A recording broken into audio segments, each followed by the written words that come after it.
आप सभी को मेरी राम राम। माँ चंद्रघंटा का स्वरूप परम शांतिदायक व कल्याणकारी है।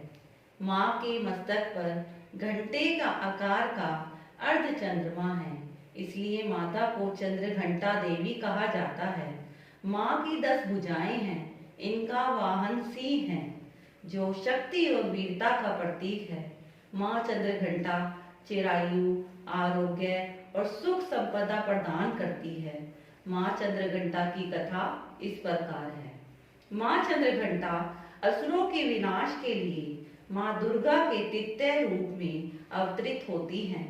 देवताओं और असुरों के बीच बहुत लंबे समय तक युद्ध चला। असुरों का स्वामी महिषासुर था और देवताओं का इंद्र। देवताओं पर विजय प्राप्त कर महिषासुर ने इंद्र का राजपाट स्वर्गलोक छीन लिया। देवता परेशान होकर त्रिदेव के पास गए। देवताओं ने कहा, महिषासुर ने इंद्र, चंद्र, सूर्य, वायु और अन्य देवताओं के सभी अधिकार छीन लिए और बंधक बना स्वर्गलोक का राजा बन गया और चारों दिशाओं में उत्पात मचा रखा है। यह सब सुनकर त्रिदेव बहुत क्रोधित हुए। क्रोध के कारण उनके मुख से ऊर्जा उत्पन्न हुई। देवगणों के शरीर से भी ऊर्जा निकली, उस ऊर्जा में जा मिली और 10 दिशाओं में फैल गई। तभी वहां देवी प्रकट हुई। भगवान शंकर ने देवी को त्रिशूल और विष्णु भगवान ने चक्र दिया। इस प्रकार सभी देवी देवताओं ने माता को बहुत से अस्त्र और शस्त्र दिए। इंद्र ने वृक्ष और ऐरावत हाथी से उतार कर 1 घंटा दिया। सूर्य ने तेज और तलवार दी। सवारी के लिए शेर दिया, उनका नाम चंद्रघंटा हुआ।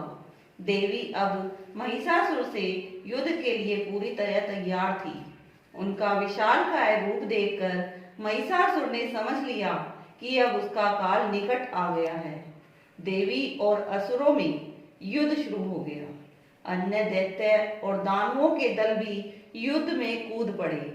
देवी ने शीघ्र ही दानवों का संहार कर दिया। इस युद्ध में मां ने महिषासुर को और समस्त असुरों का संहार कर देवताओं को विजय दिलाई। मां चंद्रघंटा सारे कष्टों से मुक्त करती है। मां पार्वती के सुहागन स्वरूप को चंद्रघंटा के नाम से जाना जाता है। इनके आशीर्वाद से ऐश्वर्य और समृद्धि के साथ सुखी दाम्पत्य जीवन प्रदान होता है। इनकी पूजा से विवाह में आ रही सभी अड़चनें दूर हो जाती हैं। मां चंद्रघंटा को दूध या दूध से बनी मिठाई का भोग लगाना चाहिए। मां चंद्रघंटा बहुत ही कल्याणकारी है। हे मां चंद्रघंटा, हम सब पर अपनी कृपा बनाए रखना। बोलो मां चंद्रघंटा की जय।